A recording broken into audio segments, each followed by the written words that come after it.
Ah, après une dure journée de labeur, voilà enfin les vacances qu'on attendait tous, avec impatience. Bon, et qu'est-ce qu'on fait maintenant? Partir en vacances en France ou à l'étranger? Se la couler douce? Prendre du bon temps? Visiter ou admirer de beaux paysages? On en rêve tous. Alors, qu'est-ce que vous attendez? Organisons vos vacances. Voyons les possibilités de transport à disposition. On peut prendre l'avion, des billets à plus de 100 euros, et il faut compter l'aller-retour. C'est beaucoup trop pour notre budget. L'avion n'est pas la solution. Essayons le train. C'est cool et écologique. On va réserver une place pour vos vacances. Ah, dommage. Votre train a été annulé. Nous avons repris des billets pour vos vacances. Sauf que vous apprenez par votre journaliste info préféré qu'il y a un mouvement social à la TGV Pirate. Ah, comment on fait pour ces vacances? J'ai la solution pour vous. Les bus low cost. À vous les vacances. Préparez votre valise. Pendant ce temps-là, laissez-moi vous raconter la folle histoire de ces bus qu'on appelle les bus Macron. Cela fait maintenant 10 ans que la loi Macron a été votée. Avant 2015, il n'existait pas de service de transport interurbain régulier par autocar en France. Ces services interurbains étaient organisés par l'État ou les collectivités territoriales. La loi 2015-990 du 6 août pour la croissance, l'activité et l'égalité des chances économiques, dite la loi Macron, libéralisait le marché des autocars privés longue distance, des bus low cost qui ont facilité la mobilité d'étudiants, de jeunes actifs, de retraités modestes, mais aussi d'habitants délaissés par le rail. Selon l'autorité de régulation des transports, en 2023, c'est 23 à 25 millions de passagers qui ont été pris en charge ou déposés, dont 285 aménagements de transport routier. Toujours selon l'ART, au dernier trimestre 2023, 355 liaisons ont été opérées par les deux opérateurs nationaux, Flixbus et Blablacar, soit 31% de l'effectif des liaisons. Ces liaisons, en concurrence, représentent 69% des départs et 93% des passagers transportés. Des chiffres en hausse sur un an. C'est l'apparition du duopole. Flixbus est la compagnie qui reste largement plus utilisée par les voyageurs, avec 65% des départs quotidiens contre 35% chez Blablacar. Pendant 8 mois, j'ai enquêté sur les pratiques douteuses et mensongères de la compagnie Flixbus. J'ai voyagé partout en France dans des bus de sous-traitance délaissés par la compagnie. Je me suis dit, mais qu'est-ce que je vais devenir à l'aéroport, toute seule, avec mes bagages? Je suis allé à la rencontre de nombreux passagers qui dénoncent des conditions de voyage cauchemardesques et une gestion opaque des incidents. Ah si, tous les passagers sont dans le bus. Bah non, pas tous les passagers puisqu'il manque mon fils. Ce qui nous a effarés, c'est qu'en fait, il est impossible de savoir ce qui se passe chez Flixbus. Entre modèle économique ultra low cost, la pression et la précarité des conducteurs, voyagez avec moi dans les coulisses de la compagnie Flixbus. Pour me rendre en Belgique, j'ai utilisé un Flixbus. Simple d'utilisation, j'arrive non loin du centre-ville et les prix sont étonnamment bas. Malheureusement, il a suffi de quelques minutes pour me rendre compte de l'état du bus dans lequel j'allais voyager.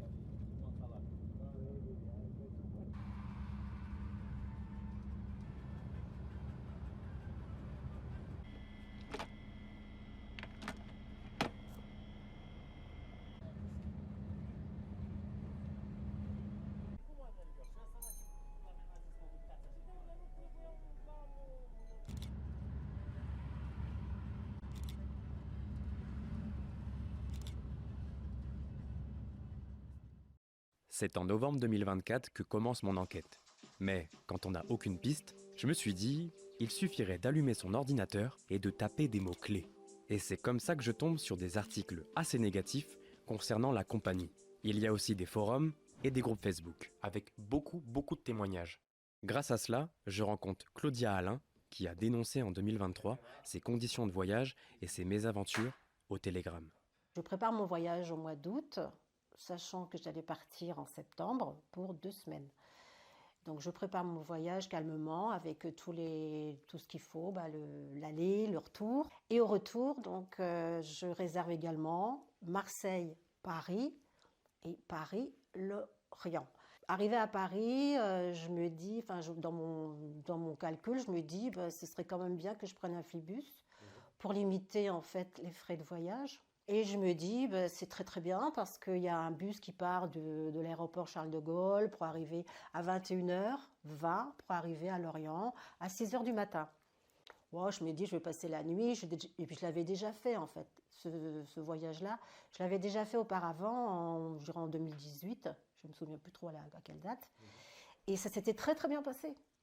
Le voyage se passe très bien pour l'aller. Ouais. Pour le retour, j'étais à la gare. J'attendais l'heure du train à la gare de Marseille.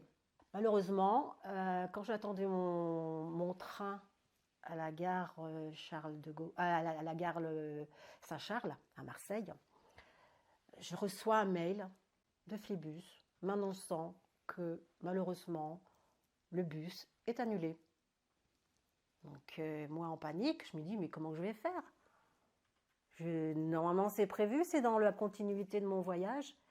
Qu'est-ce que je vais faire arriver à Paris ? Et je n'ai pas le choix. Je suis obligée de monter dans ce train à Marseille pour rentrer chez moi. Donc, je ne peux pas tout chambouler comme ça.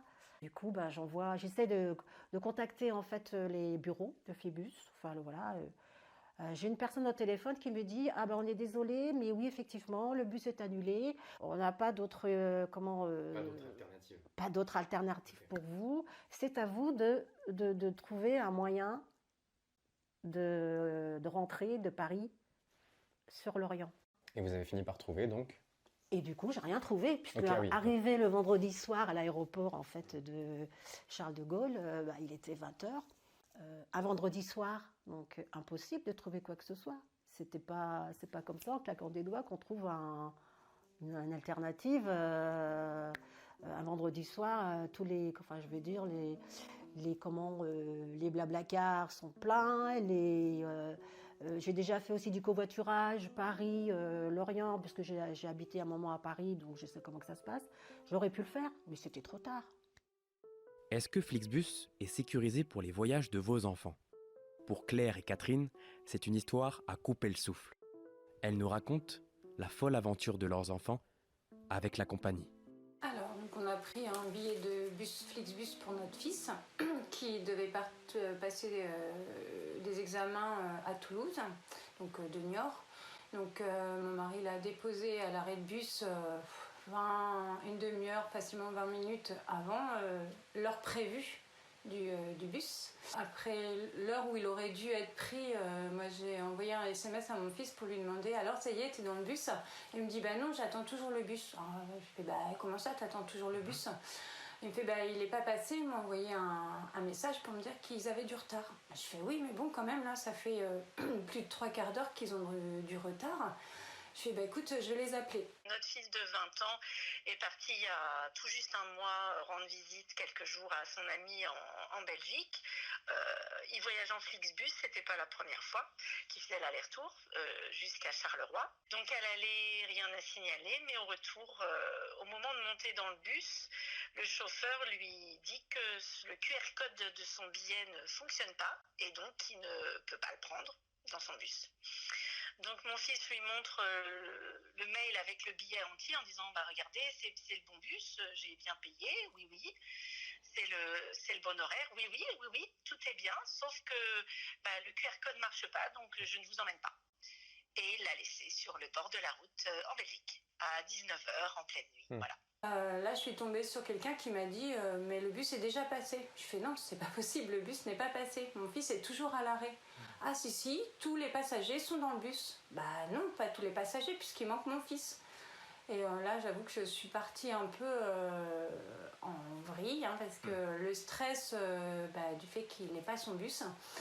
En fait, on tournait en boucle. Moi, en affirmant qu'il n'avait pas pris son bus et elle que si, le bus était passé. Vous êtes allé le chercher. Bah oui, on est allé le chercher parce que on a essayé de contacter Flixbus. Après 17 heures en semaine, c'est plus possible de les joindre. Mhm. Donc, et comme on n'a pas compris ce qui s'était passé et pourquoi il n'avait pas pu monter dans le bus, on s'est dit on ne va pas reprendre encore un ticket de bus. Si demain ça recommence, on ne va pas payer 100 balles à chaque fois de bus s'il n'y a pas d'explication tenable. Donc on a fait la route pour aller le chercher. Donc je suis allée sur internet pour voir où en était le bus. Il était très loin du lieu où il aurait dû être en fait. Enfin, très loin de Niort en fait. Donc beaucoup de stress. Et voilà. Donc à la suite de ça, on a demandé à être remboursé. Et là en fait, soit on tombe sur le site et on peut accéder nulle part à un remboursement en fait. Et quand on obtient quelqu'un en fait, il nous affirme que c'est nous qui n'avions pas pris le bus donc au bon moment en fait. Vous avez déjà pris contact. Oui. Vous n'avez pas eu de réponse. J'ai pas eu de réponse. Vous avez repris contact par la suite et là vous avez eu une réponse. Là j'ai eu une réponse et en fait c'est pas eux, c'est nous en fait. Vous avez recontacté par la suite Flixbus ? On a recontacté Flixbus par tous les moyens possibles et imaginables, par Facebook. Alors là, on a quelqu'un de très charmant qui nous dit que pour protéger nos données personnelles, ils ne peuvent pas nous répondre, oui, bien sûr. Par téléphone, on a fini par réussir à tomber sur quelqu'un, ce qui est très compliqué parce que c'est un répondeur téléphonique et on ne correspond jamais à la bonne case pour avoir un interlocuteur. Et enfin, quand on a eu par mail aussi, donc par mail, ils nous ont répondu on vous rembourse les 100 € de billets, moins 15 €, je ne sais plus combien, de frais de dossier. Mais au-delà du remboursement, en fait, notre problème, ce n'était pas tellement le remboursement, parce que notre problème, c'était plutôt d'avoir quelqu'un qui nous réponde que s'est-il passé, pourquoi ça n'a pas fonctionné, pour pas que ça recommence. J'ai voulu commencer à lancer des démarches, alors, parce que je voulais qu'ils me remboursent. On a perdu une journée de travail, on a repayé un trajet, et en fait, il faut envoyer un recommandé. Il faut attendre qu'ils nous répondent à ce recommandé. S'ils répondent, il faut relancer un recommandé. En fait, j'ai pas eu envie de perdre mon temps, mon énergie et mon argent. C'est toujours comme une réponse automatique un petit peu. Le bus est bien passé, il n'avait pas plus de 120 minutes de retard, donc on vous rembourse ça moins 15 €. Et au téléphone, pareil, en fait, le même discours. Donc j'ai essayé d'expliquer à cette brave dame que oui, le bus était bien à l'heure, il n'y a pas de souci, mais mon fils n'a pas pu monter dedans.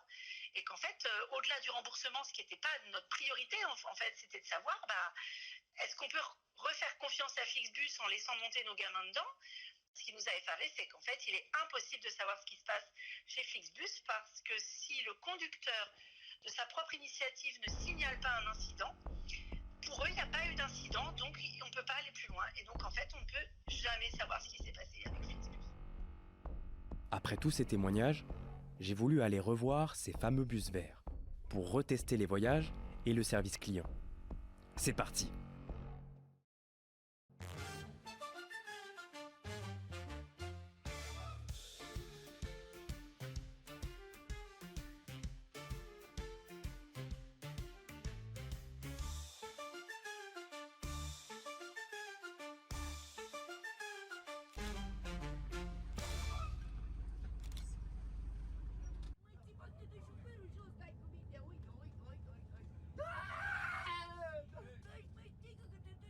Actuellement, je suis en train de me demander si mon voyage est très utile.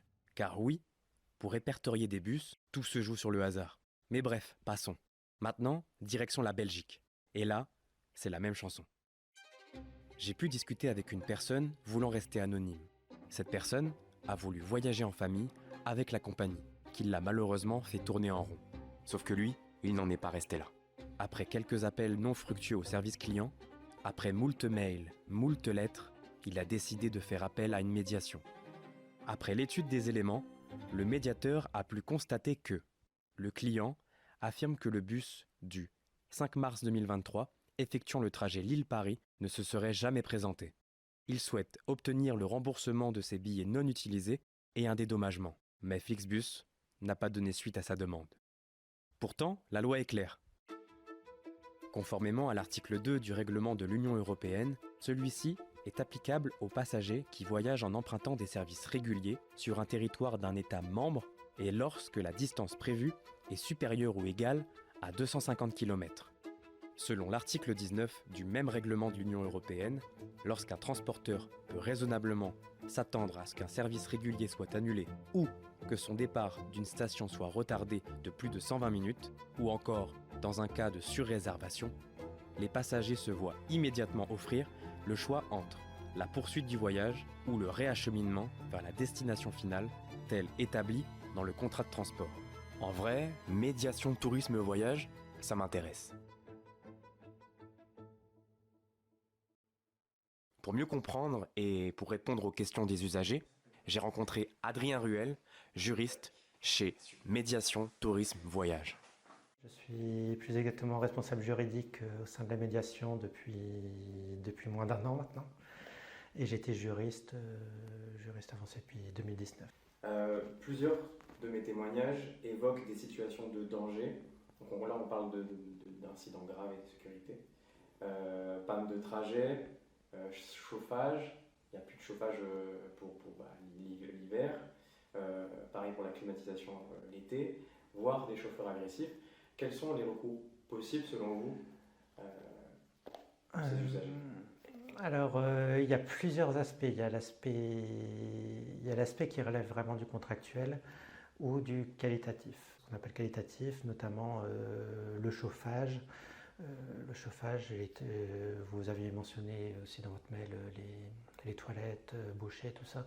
Tout ça, c'est les prestations qui sont adjacentes au transport. Et donc, pour ces domaines-là, dès le moment où on est sur un litige inférieur à 5 000 €, on peut saisir la médiation. On peut nous saisir, nous rendrions une décision. Et pour ce qui est supérieur à 5 000 €, il y a le choix aussi d'aller devant la justice. Mais selon le domaine, on peut être, pour les risques les plus graves, plus de 5 000 €. Par contre, il y a un autre aspect qui est l'aspect peut-être un peu moins contractuel, un peu plus délictuel, où là, il y a vraiment donc on parle des conducteurs agressifs, qui est un cas un peu particulier, mais qui peut être aussi vraiment les mises en danger des personnes. Ça, nous ne traitons pas. Nous ne traitons pas parce que ça ne relève pas du domaine contractuel. Donc là, les recours sont plus juridiques, notamment tribunal de proximité. Il y a toujours des possibilités de conciliation, de médiation, mais elles se font à d'autres niveaux. Certains passagers me racontent aussi avoir attendu pareil, des heures sur le quai, sur des quais qui sont malheureusement délabrés, qui ne sont pas forcément bien entretenus, abandonnés sur des aires d'autoroute la nuit. Ça arrive souvent la nuit aussi. Est-ce que la compagnie est légalement tenue de venir en aide à ces personnes, à ces usagers ? Alors, oui, absolument. Et là, pour le coup, nous sommes bien dans notre domaine. Ils ont un devoir d'assistance, ne serait-ce que sur le fondement du règlement européen lié aux passagers, qui est le règlement européen 181-2011, notamment de prise en charge d'une nuit d'hébergement alors, normalement, c'est quand le transport est annulé, mais si le voyageur est abandonné par la compagnie sans assistance, ça peut être assimilé à une annulation du transport en cours de route. Mais on pourrait même prendre l'exemple de la panne. Si en plein milieu du voyage, le bus tombe en panne, c'est pareil. Normalement, il y a une obligation de prendre en charge au minimum l'hébergement quand une nuit est nécessaire, et parfois des repas. Alors il y a quand même une petite marge de manœuvre laissée à l'appréciation du transporteur quand ce n'est vraiment pas possible. Mais voilà, ça reste qu'une tolérance, n'est pas non plus une excuse pour se dédouaner de toute responsabilité. Je suis quand même allée voir si mon bus était là. Je me suis dit, on ne sait jamais, avec un peu de chance, il va peut-être être là et puis je vais pouvoir monter dans ce bus. Je suis allée voir, je suis tombée sur un bus qui était là. Le chauffeur m'a dit, non, madame, c'est pas la peine, moi je pars sur l'île, donc c'est pas du tout ma direction. Et dans la panique, en fait, je me suis rendu compte que j'avais perdu mon portable. Donc, impossible de joindre ma famille, impossible de joindre des amis, qui que ce soit, pour prévenir de la situation. Je me suis dit, mais qu'est-ce que je vais devenir à l'aéroport, toute seule, avec mes bagages ? J'ai pas le choix. il faut que je trouve une chambre d'hôtel parce que je ne vais pas rester ici passer la nuit. J'ai trouvé un hôtel à 199 ou 196 € la nuit. Quand même. Au début, j'ai dit non, c'est encore trop cher. Moi, je peux pas me permettre, c'est pas possible. Non. Et du coup, je suis allée dans un autre hôtel, c'était encore plus cher, c'est dans les 230 €. Donc, je suis revenue dans le premier hôtel. Et au final, vous avez pris cet hôtel-là. Donc, j'ai pris cette chambre parce qu'il le fallait. J'ai dit, tant pis. Et suite à ça, une fois rentré chez vous, vous avez recontacté Flixbus. Et suite à ça, j'ai recontacté Flixbus par le site, où on m'a proposé un formulaire à remplir. Donc par le site formulaire, il y a adresse mail ou ce genre de choses, non? Adresse mail, non, mais c'était un formulaire qu'il fallait remplir pour demander en fait les remboursements, du remboursement du bus, du trajet en fait, du voyage. Et en fait, il fallait que j'envoie également tous les documents, les factures, ceci, cela. Je me suis dit, si je fais ça, ça va partir dans les oubliettes, c'est pas possible, ils vont pas. Voilà quoi. Il n'y avait pas que le problème du voyage, il y avait les autres factures aussi, Donc il fallait tout renvoyer. Les frais engagés qu'il fallait aussi expliquer, qu'il fallait renvoyer. Et puis je me suis dit non, il vaut mieux que j'aille directement au fin fond, disons directement dans une autre démarche qui serait plus efficace. Donc j'ai envoyé 2 recommandés, un recommandé à Paris et un autre en Allemagne. Donc c'est ce que j'ai fait. Donc j'ai reçu en retour les recommandés, les avis de réception. Ils l'ont bien reçu. Mais par contre, quelques temps après, rien. Plus rien. Pas de nouvelles, rien. Vous savez combien de temps, la chronologie de tout ça, combien de temps vous avez attendu? Je dirais peut-être 1 mois, 2 mois. Okay, ouais. Après réception des accusés, oui, 1 mois, 2 mois, ou 3 mois. Peut-être plus, je ne sais plus. Trop le temps, je ne sais plus. Mais bon, ceci me tenait toujours à cœur de faire savoir ce qui s'était passé parce que je trouvais pas ça normal du tout. Et après avoir regardé sur Facebook, j'ai bien vu qu'il y avait d'autres personnes. Parce que du coup, suite à ça, j'ai vu. Vous allez sur Facebook, vous regardez les groupes, voilà. Et vous tombez sur d'autres victimes. D'autres victimes, voilà. Concernant Claudia, ce n'est pas tout. Elle m'a aussi raconté qu'elle a eu des séquelles physiques et psychologiques suite à son voyage. Pour preuve, voici son ordonnance. Et son médecin en a conclu un syndrome anxieux, des attaques de panique et des troubles du sommeil.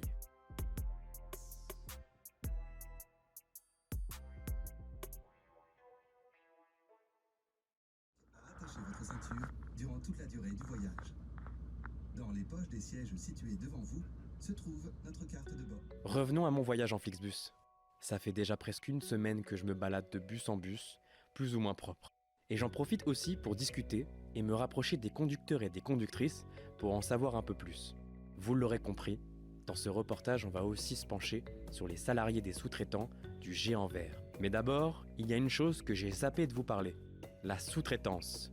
Et oui, Flixbus ne possède aucun bus et n'a aucun conducteur.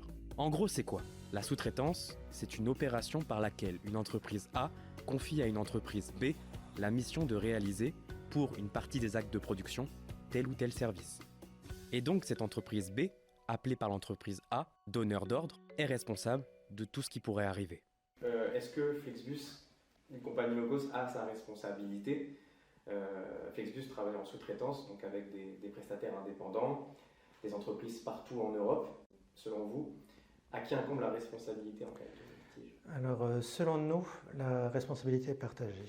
Et notamment, pour nous, la compagnie Flixbus ne peut pas s'exonérer sous prétexte que le transport en lui-même a été assuré par une autre compagnie. Je reviens toujours au même règlement européen, mais l'article 5 du règlement mentionne bien que le vendeur de billets, qu'il soit transporteur, demeure responsable pour tout trajet, même s'il décide de faire assurer le trajet par un transporteur. Alors, on peut comprendre l'argument, parce que c'est un argument qui est utilisé par les compagnies aériennes. Dans le droit aérien, c'est la compagnie qui assure vraiment le vol qui est responsable. Mais le transport en autobus ne fonctionne pas comme ça.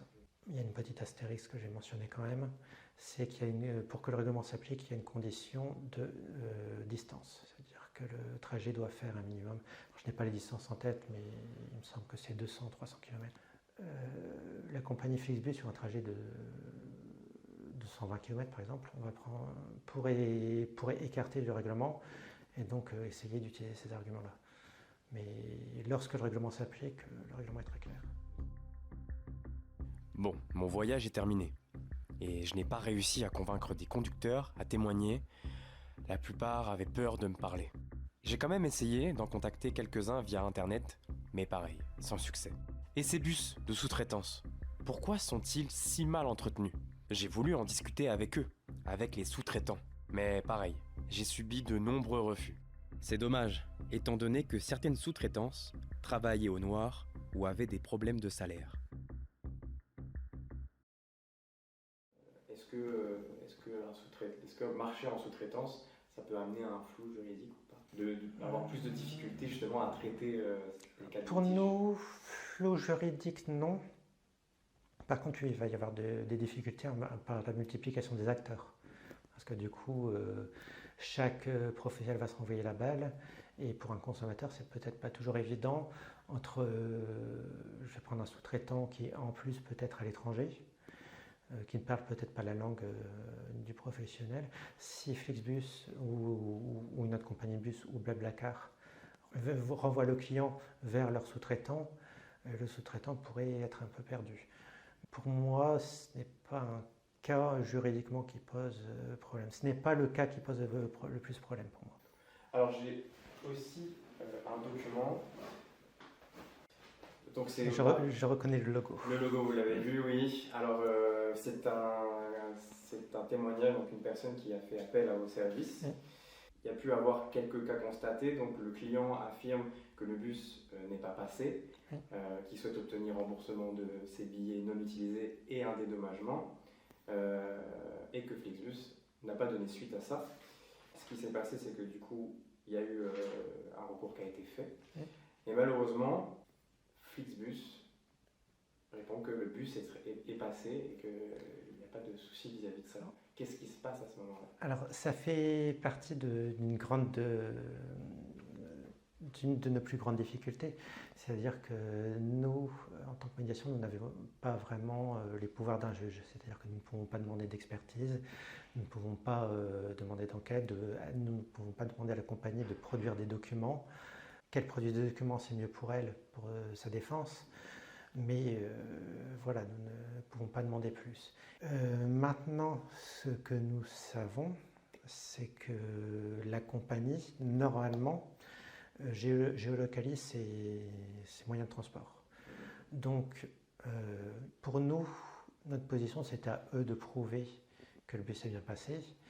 Mais dès lors qu'ils sont en mesure de prouver le passage du bus, nous, derrière, nous sommes un peu limités. Alors, il peut y avoir d'autres explications. Parfois, le bus est passé, mais pas à l'arrêt, pas à l'heure. Et parfois, plus simplement, l'information sur le lieu de départ n'était pas exacte. C'est-à-dire qu'on donnait une certaine adresse au client et pas de chance, l'arrêt du bus était prévu à une rue à côté. Dans toutes ces situations-là, nous pouvons remettre en cause la responsabilité de la compagnie. Allô ? Allô ? Ouais, bonjour. Bonjour, vous m'entendez bien ? Pour la route, voici un dernier témoignage, celui d'Orlane. Nous avons dû nous téléphoner car elle n'était pas en France. Je crois que c'est l'une des expériences de voyage la plus cauchemardesque. Donc c'était la première fois que je prenais Flixbus. Donc c'était le dimanche 27 octobre. Donc j'avais pris un Flixbus de nuit, donc à 3h du matin, à Carcassonne-Nantes, je devais faire, okay. Et Nantes-Vannes. Donc on avait 1 an et demi d'affaires quand même, on avait voyagé 1 an et on avait fait 6 mois, une saison d'été dans les montagnes. Donc on était allé voir notre famille. Donc on prend ce Flixbus à 3h du matin et déjà ça commence en fait à l'arrêt de bus, on attend le Flixbus et on se fait gazer. Des jeunes à Carcassonne. C'est pas ça qui m'a... Ouais, des petits jeunes dans une voiture, ils sont passés dans la rue et ils ont gazé tous les gens qui attendaient à l'arrêt de bus. Ah oui, déjà. Ok. Donc on est monté dans ce bus-là. Donc il s'est arrêté à plusieurs arrêts. Il s'est arrêté donc à Bordeaux. Arrivé à Nantes, il était midi. Donc on devait changer de bus, on voulait récupérer nos affaires et en fait là on se rend compte qu'il ouvre les soutes et là il n'y a plus nos sacs. Donc je demande au chauffeur où ils sont quoi. Lui il parlait pas un mot de français donc il dit qu'il faut contacter la compagnie, que ils sont plus là, lui il doit repartir.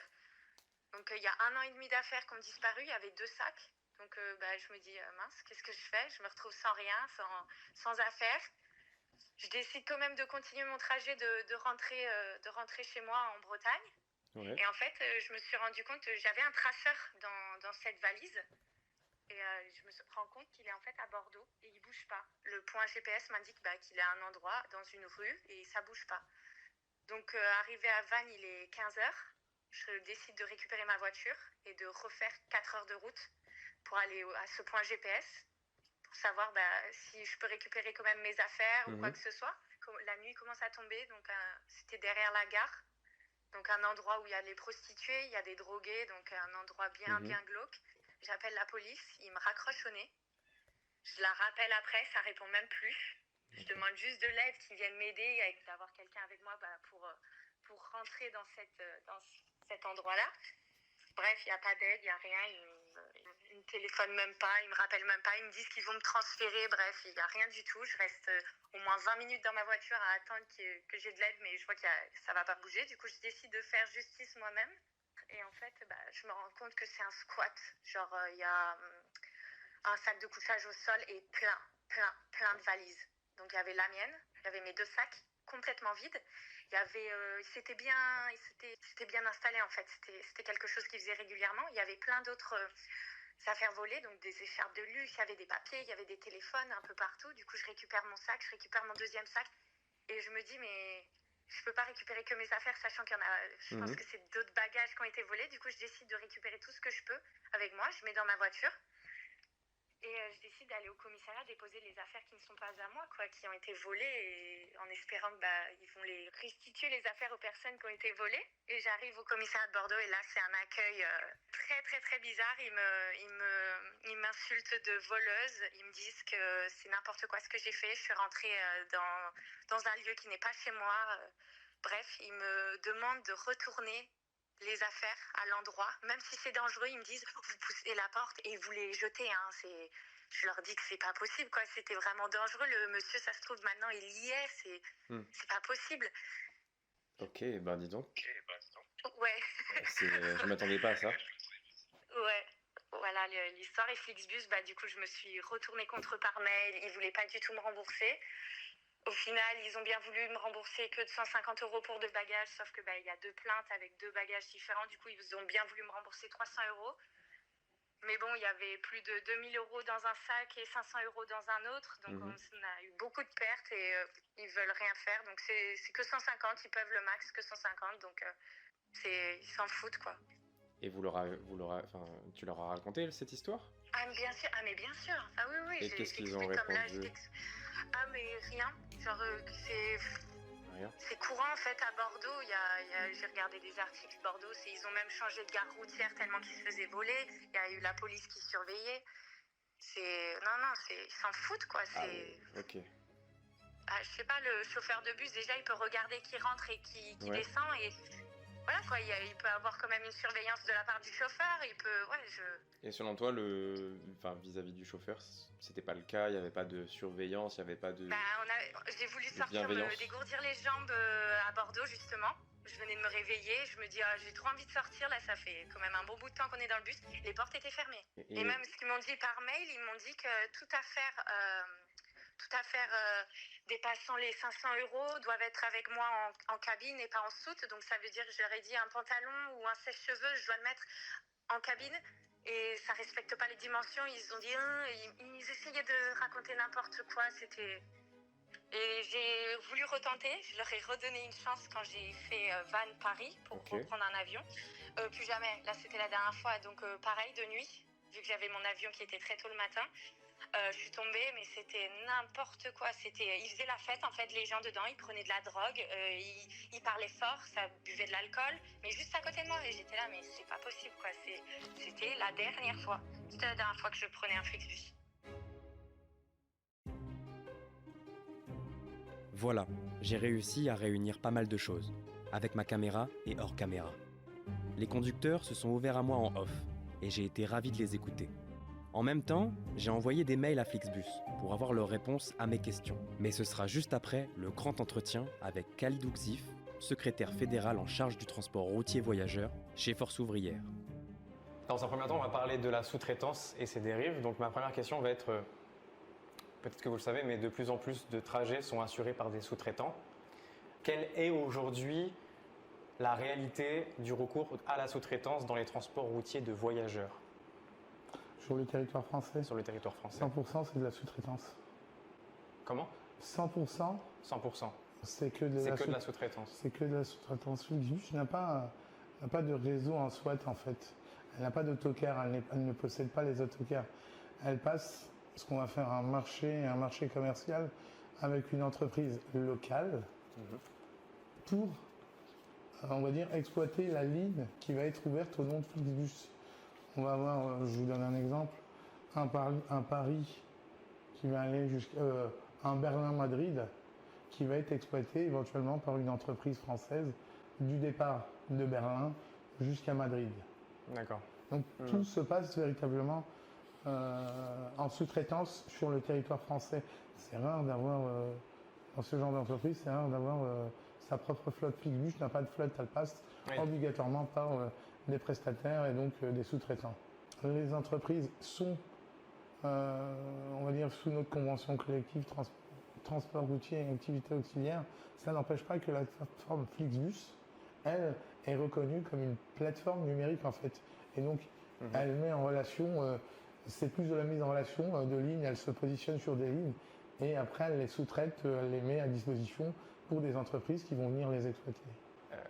J'ai pu aussi discuter avec quelques sous-traitances. Discuter est un grand mot. La plupart des sous-traitances sont défaillantes, avec des véhicules très mal entretenus, des réparations mécaniques douteuses, des bus pas tout à fait aux normes. J'ai voyagé dans des bus pas aux normes de tête dans 2 ou 3 qui ont traversé la France, qui ne sont pas forcément des entreprises françaises, mais on va revenir de toute façon là-dessus après. Donc c'est quand même un gros danger pour les usagers de manière générale. C'est un complément. L'activité dans une entreprise de transport routier voyageur, elle est composée de plusieurs parts. Elle a ce qu'on appelle le transport conventionné, qui lui va être du local, du départemental ou éventuellement fixe à une métropole. Et derrière, elles vont faire des activités à côté annexes. Là, quand vous êtes et que vous tombez sur ce genre d'entreprise, vous avez la possibilité d'avoir des véhicules qui sont bien entretenus. Pourquoi? Parce que c'est des grandes entreprises. Mais beaucoup d'entreprises exploitant Flixbus ou son concurrent sont des structures bien souvent de moins de 50 salariés. C'est vraiment des entreprises familiales, c'est vraiment des fois des TPE, ce qu'on appelle TPE, c'est des très petites entreprises qui n'exploitent que du Flixbus et éventuellement une petite ressource en conventionné au niveau de leur territoire. Et Flixbus est la part essentielle de leur chiffre d'affaires. Et donc, ça crée une fragilité financière d'une part et un paiement différé, donc ce qui entraîne obligatoirement une maintenance retardive, une maintenance très tard. C'est-à-dire que au lieu d'être sur un système préventif parce qu'on a les moyens de le faire, ils sont sur un système de je ne répare qu'à partir du moment où mon véhicule casse. Et donc c'est pour ça qu'on se retrouve des fois à voyager dans des véhicules qui sont moins entretenus parce que l'entreprise qui fait que ça ne dispose pas des fonds nécessaires en fait pour assurer une très bonne maintenance à sa flotte. Et ça, c'est quelque chose qui est réel et qui est problématique. Et c'est vraiment très problématique. Ça concerne tout le territoire européen. Okay. Véritablement, c'est ça. On est dans un mode de transport qui est né en France en 2015 par la volonté du président actuel pour, comment dire, formaliser une concurrence plus accrue et avoir un autre système de transport au-delà du régional. C'est-à-dire un mode libre, un mode de transport libre, moins cher, moins coûteux que ce que peut coûter aujourd'hui la SNCF. Et donc la possibilité était d'ouvrir ce marché aux autocars. Donc il y a eu des directives européennes qui ont aussi lancé la chose. Aujourd'hui, avec Flixbus, c'est des centaines, voire des milliers d'entreprises qui travaillent en sous-traitance pour Flixbus et pour les lignes qui sont allouées à Flixbus ou que lui décide d'ouvrir. Moi, j'ai quelques photos en fait à vous montrer durant mon voyage. J'en ai quelques-unes. Alors, là, c'est des cas qui sont récurrents. Hein, un chauffeur avec son téléphone portable. Là, on peut voir du coup la coudoir qui commence à partir. Ouais. Il y a des vis apparentes, ceintures qui commencent à lâcher. Et moi, la mienne a tenu le coup et peut-être 1 heure avant l'arrivée a complètement lâché. Ça, pareil, j'ai pas très très bien compris. Ils déplacent les numéros de siège. Alors, si vous voulez, ce numéro de siège était devant. En fait, ils ont tout décalé. Ouais, ils ont tout décalé pour. C'est ça. Et les sièges de devant n'existent plus. Ça, j'avoue ne pas comprendre. Bon, là, ça, j'avais jamais vu ce genre de bus avec un lit couchette. Ouais, il y a des. C'est réglementé en fait. Il y a des lits couchettes. Il y a des bus. Bon, il y en a de moins en moins. C'est des vieux bus. C'est vraiment des très très vieux bus parce qu'il fut un temps où on avait la possibilité de transporter sur du voyage ou des sportifs sur ce qu'on appelle des lits couchettes en fait. Mais c'est quelque chose qui se fait plus, qui est plus en fabrication et même là maintenant c'est ça se voyait que c'était un vieux bus. C'est vraiment les très très vieux. Franchement. On pouvait voir aussi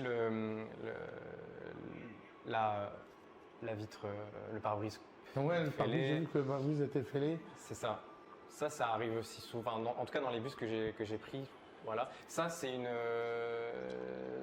un bus romain pour le coup.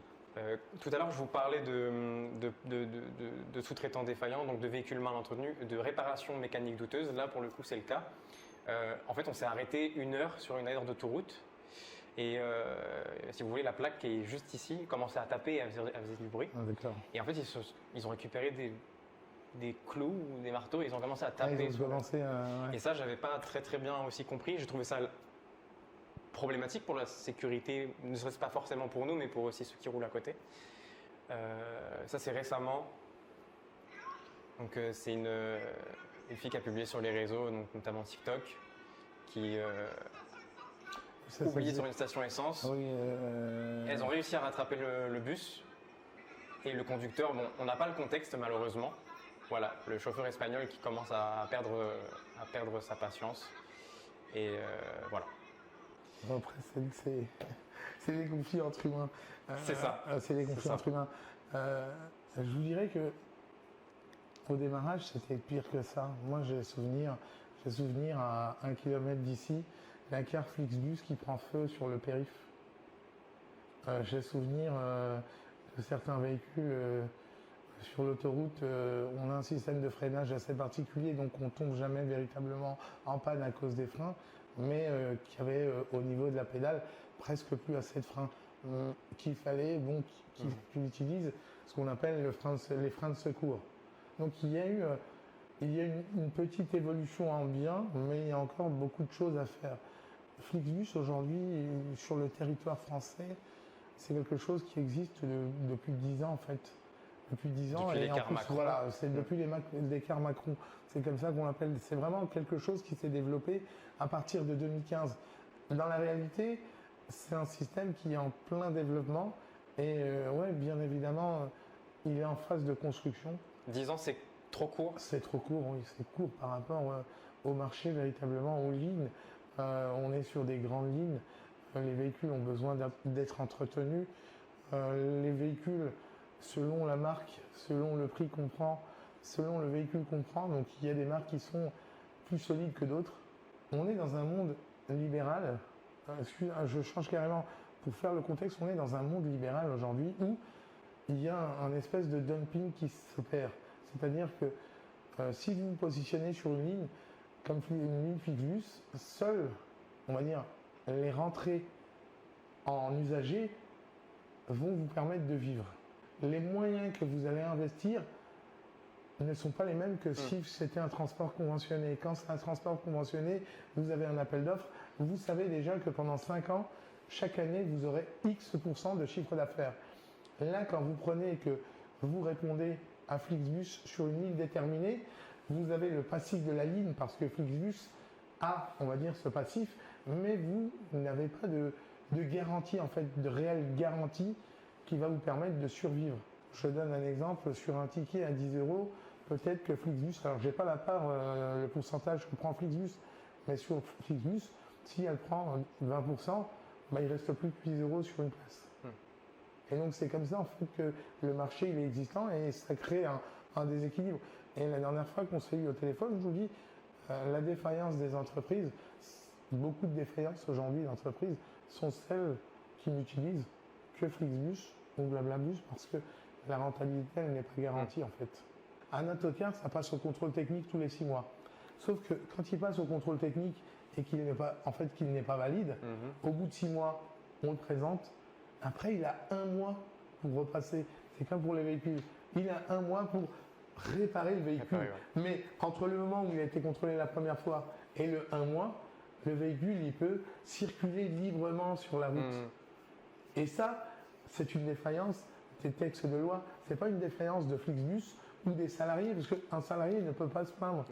Donc, quand le véhicule n'a pas de ceinture de sécurité ou qu'elles sont déchirées, normalement, il ne devrait pas rouler. Cependant, les entreprises, comme elles ont 1 mois elles ont la validation pour 1 mois de leur contrôle technique. Donc ça passe. Donc ça passe. Et pareil sur tous les éléments de sécurité. On revient, on dit, on va représenter, on va le faire rouler pendant 15 jours, 3 semaines. C'est ce que je vous ai dit au début, c'est la politique de je ne fais pas de maintenance, je fais de la réparation. Et j'attends vraiment le dernier délai pour faire de la réparation. Et après, au moins, je repars dans un cycle, non plus de 6 mois, mais un cycle de 7 mois.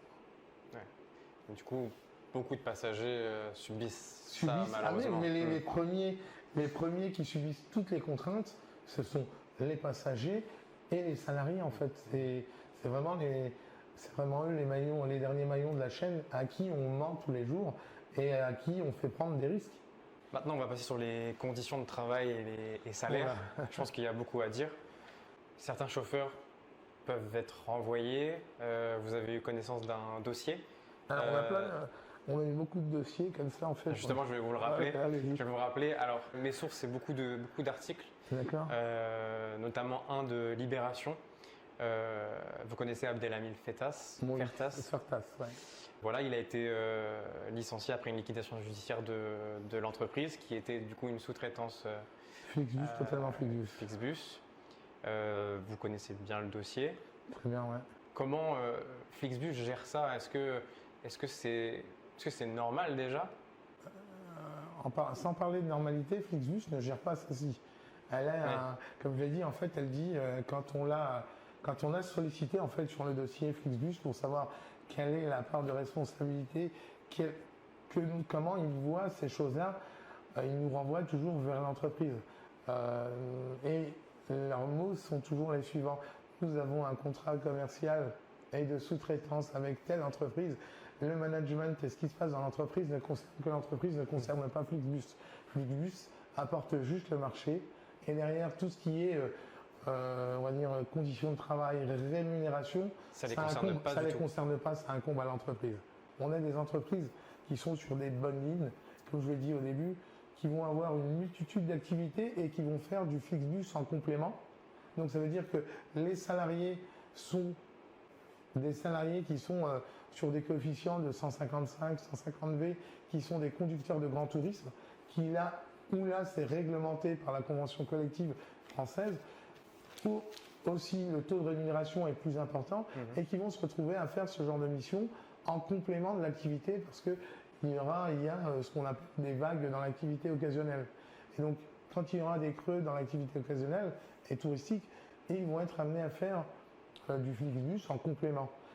Et après, il y a beaucoup de petites entreprises de moins de 50 salariés qui, malheureusement, n'arrivent pas à se positionner sur des marchés publics et qui font que ça, en fait. Il y a eu toute cette période de confinement qui a amené cette entreprise à avoir moins de rentabilité, moins de ceci. Les lois françaises sont très mal faites aussi de ce côté-là. La possibilité de se déclarer, de saisir le tribunal de commerce pour proclamer une liquidation était plus facile à la sortie du Covid. Cette entreprise qui comment dire ce terme? Écoutez, disons que ça a été dit dans l'article, problème, donc selon le syndicaliste, problème de gérant. Avec le gérant, Thierry Généria aurait gardé les mêmes cars, repris la même DRH, repris une partie des lignes, déplaçant l'activité sur une autre entreprise de son groupe, Autocar Pays Savoie. Il a repris aussi certains anciens salariés. Exactement. Pour Monsieur Fertras, ce n'était pas le cas. Contre des salaires et des primes au rabais. Oui, c'est pareil. On est Autocar Pays de Savoie a créé une structure FLE dédiée exclusivement au Flixbus et aux lignes nationales et internationales. Et comme je l'ai dit, sur la période Covid, ça s'est dégradé.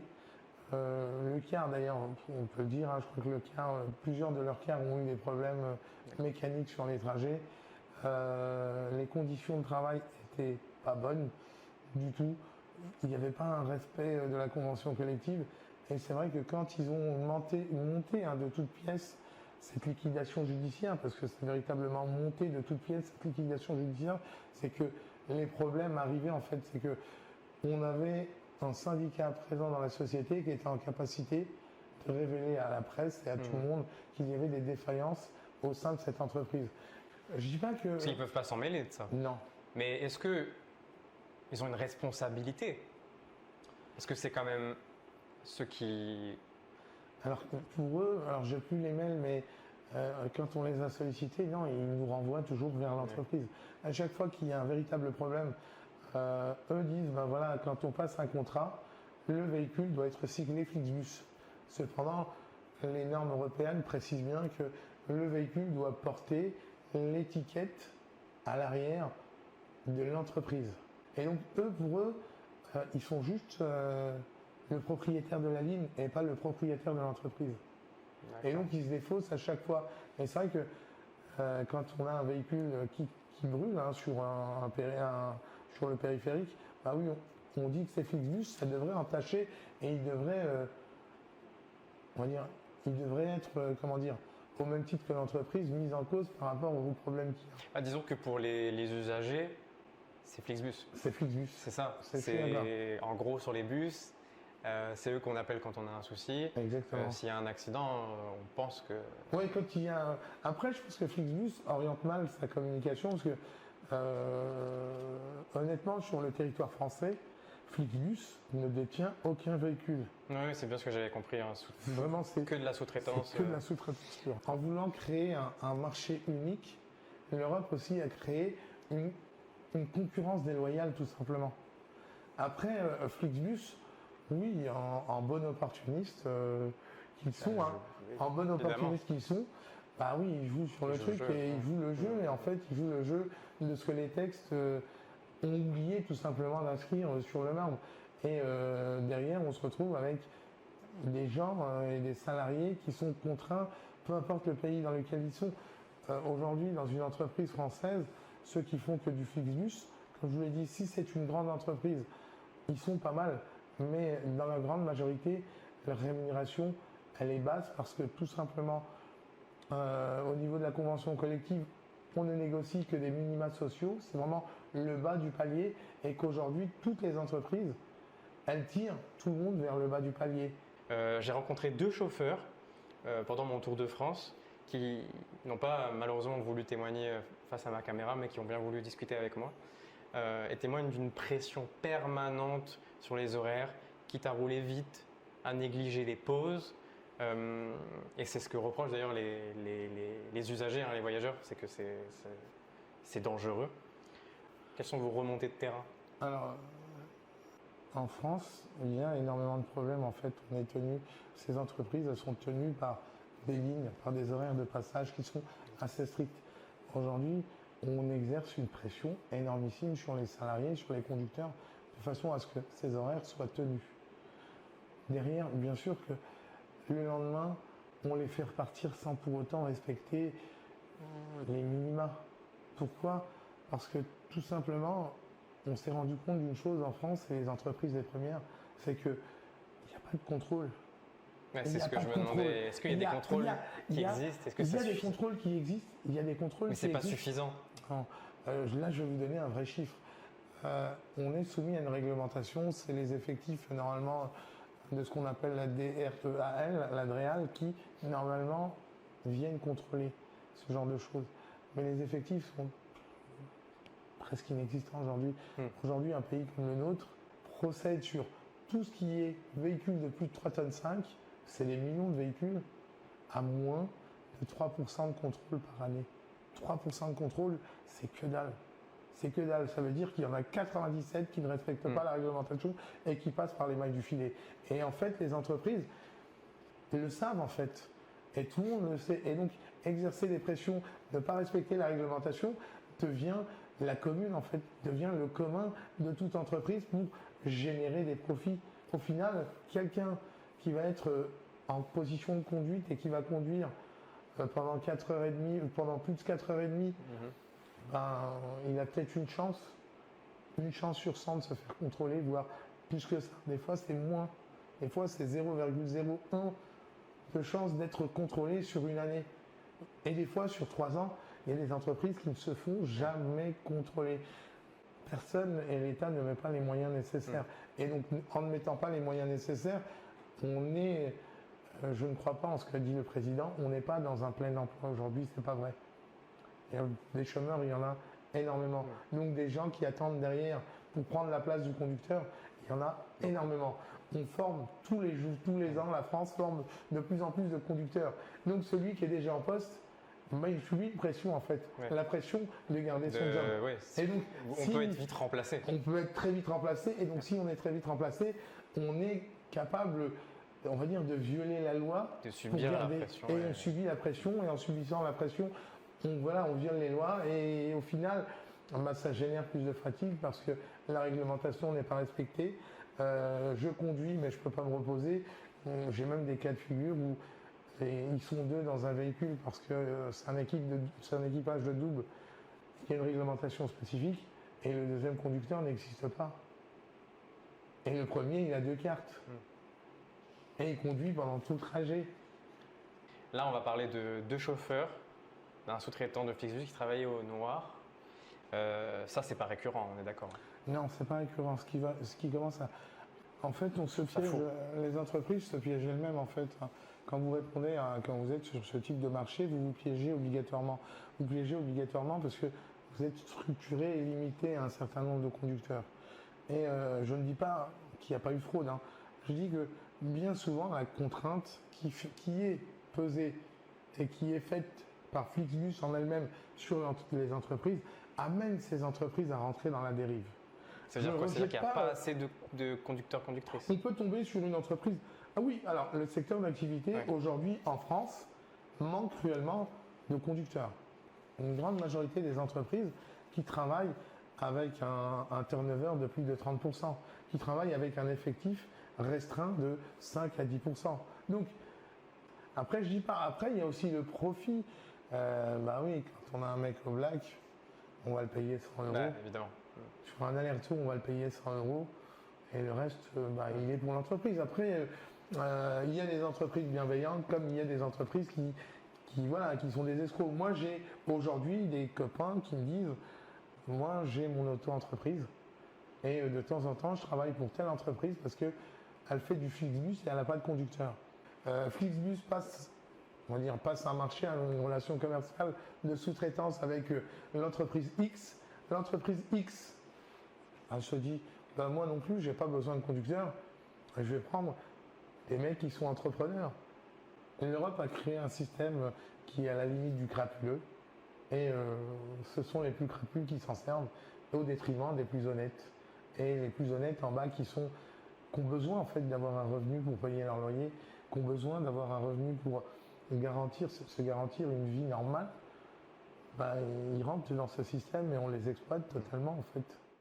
J'ai sollicité Flixbus France pour une interview. Malheureusement, je n'ai jamais eu de réponse. Mais je vais pas en rester là.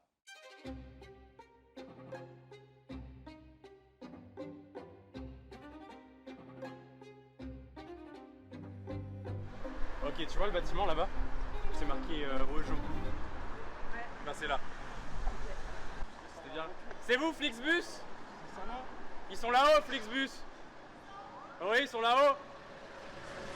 Est-ce qu'il y a moyen de faire descendre un responsable de Flixbus? Ils sont là-haut, ils sont là-haut. Je suis journaliste. Ah, au moins, ça a interpellé les gens. Ouais. Allez, attends, tu sais quoi? Ils sont en haut, donc à mon avis, comme ça, c'est bien. Comme ça, c'est bien. Est-ce que quelqu'un descendra? Non, à mon avis. Ils t'ont dit quoi là? Bah, en fait, le gars m'a fait chez vous, Flixbus? Il a fait ça, et après, il descend pas. Mais pourquoi la meuf elle a dit non? Elle a dit non, la meuf? La meuf elle a dit non, c'est pas nous, après. Ah non, celle d'en bas. Ah oui. Celle d'au-dessus, au-dessus, là où il y a le. Ah, j'avais pas entendu, j'avais pas vu. Faut que je l'explique, parce qu'en vrai, je l'aurais expliqué peut-être en voix off. Mais si on est là, c'est parce que Flixbus ne répond pas aux mails, ne répond pas à mes demandes d'interview. Je serais ravi de pouvoir discuter avec eux de leur sous-traitance, des témoignages que j'ai pu avoir dans le reportage, où des gens ont mal vécu leur expérience de voyage avec Flixbus. Et en vrai, c'est malheureux d'en arriver là, de ne pas répondre aux mails et de ne pas répondre à... Alors qu'on veut simplement des questions, on veut simplement des réponses aux questions. C'est vous, Flixbus? Flixbus, c'est vous? Flixbus. Ils doivent être par là. Est-ce que... Personne n'est descendu pour mes ballons. Dommage. J'ai voulu pénétrer dans le bâtiment, mais sans succès. Il y a un accueil féroce. C'est comme ça. Mais heureusement, pour me consoler, j'ai toujours mes jouets, et avec ça au moins, on n'a pas de problème.